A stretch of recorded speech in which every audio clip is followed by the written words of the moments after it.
there's been a conscious choice in the design to push away the sweetness at the beginning.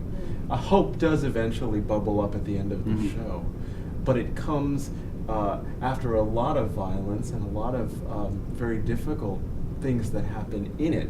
And the beauty comes from within a harsh world. And the contrast of those two things for me is so important.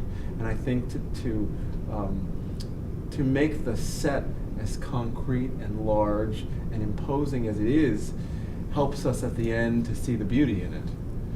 And I hope that the audience that contrast will bring the show to life for them and for us, which is exciting. It's so interesting because I've gotten some feedback already from the design that said it looks very different than the original or the other accepted versions of the show. But when we look at the stage directions in the script, we are doing exactly what Dale Wasserman set up. He wanted everyone on stage the whole time. He wanted all of the props to come from the trunk and the costumes. He wanted it to have a kind of edge to it that wasn't fully produced looking. So I think what we're doing is, we're calling it rediscovery, but we're just diving really deeply into what he wanted. And my dream is that the production will reflect that naked vision that he had, that I don't think has been realized in its most direct way. It can become very saccharine, can't it? And I think that's what we're stripping away.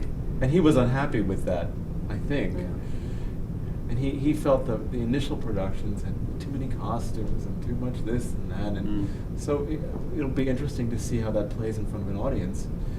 The other thing I'm most excited about is that it's a celebration of the power of imagination and the power of the actor and the actor's craft. You don't come out in a whole new Aldonza outfit. We have little pieces of costumes that change.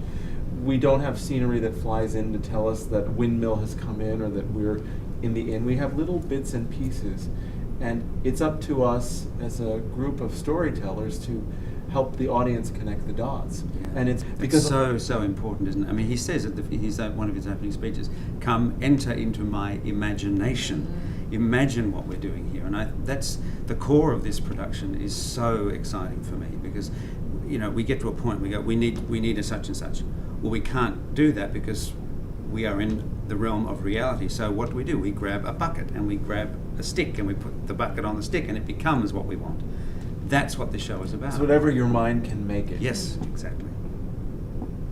Yeah, there's a real return to childhood. The sort of the innocence of childhood that is inherent in the piece, and I think is really kind of interesting. And Dale Wasserman writes about it. He has this great autobiography that you've read and you've led to me, and he talks about that.